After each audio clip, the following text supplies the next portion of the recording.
You've probably heard about melatonin's benefit in order to help you sleep, but that's just the tip of the pineal gland. Now, melatonin, in addition to supporting one's circadian rhythm, can actually have a direct and dramatic impact on the immune system. Now, let's dive into this without turning things into a textbook.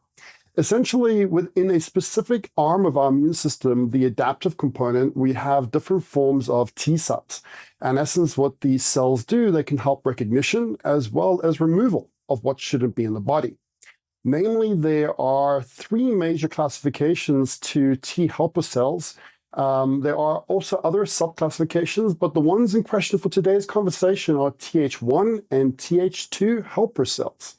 So exactly what do these cells do? Well, TH1 cells are like the snipers. They create a cytotoxic effect, meaning that they kill what should not be in the body, but in doing so, they can also kill our own cells to commit suicide in order for any corruption not to be able to hijack our own biological machinery for their own replication. You see, most viruses survive based upon their hijacking of our system's energy.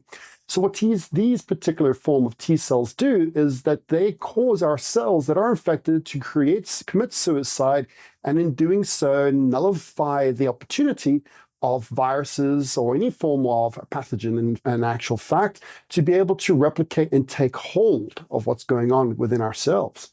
Now, in contrast to that, the TH2 cells also support the immune system, but that's more targeted toward bigger organisms like parasites and so on. They also create reactions to allergic factors in the environment, inducing an increased release of histamine through degranulation of granulocytes.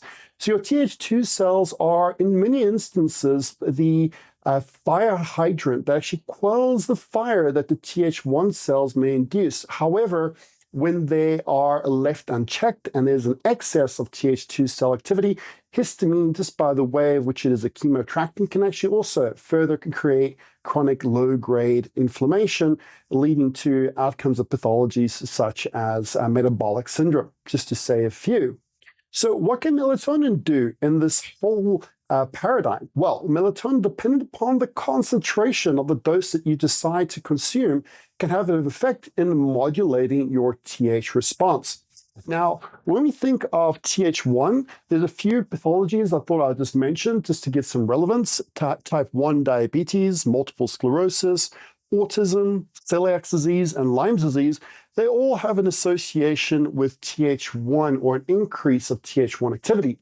Now, in these particular states, one may find that there is an excess of inflammation playing out, and this is in a situation in which a higher dose of melatonin can actually come in handy to douse out that fire and subsequently reduce the oxidative impact on the body, improving upon the mitochondrial's capacity to regulate the immune system's requirements.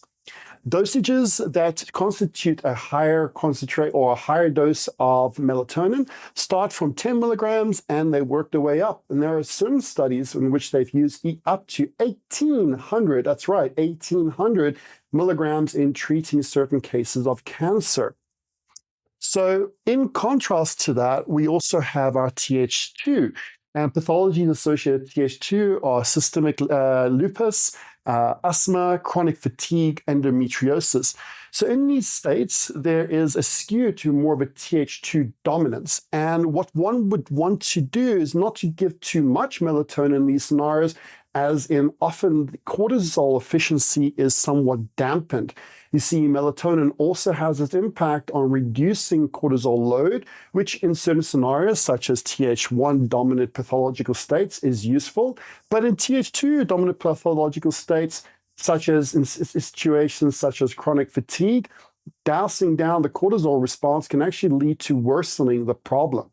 Thus, in those particular scenarios, anything as low as 0.3 up to 3 milligrams constitutes a lower dose of melatonin to help redirect a TH2 dominance back to a TH1 response, thereby addressing pathogens that are left unchecked due to the TH2 dominance, creating a misdirect of immunological recognition.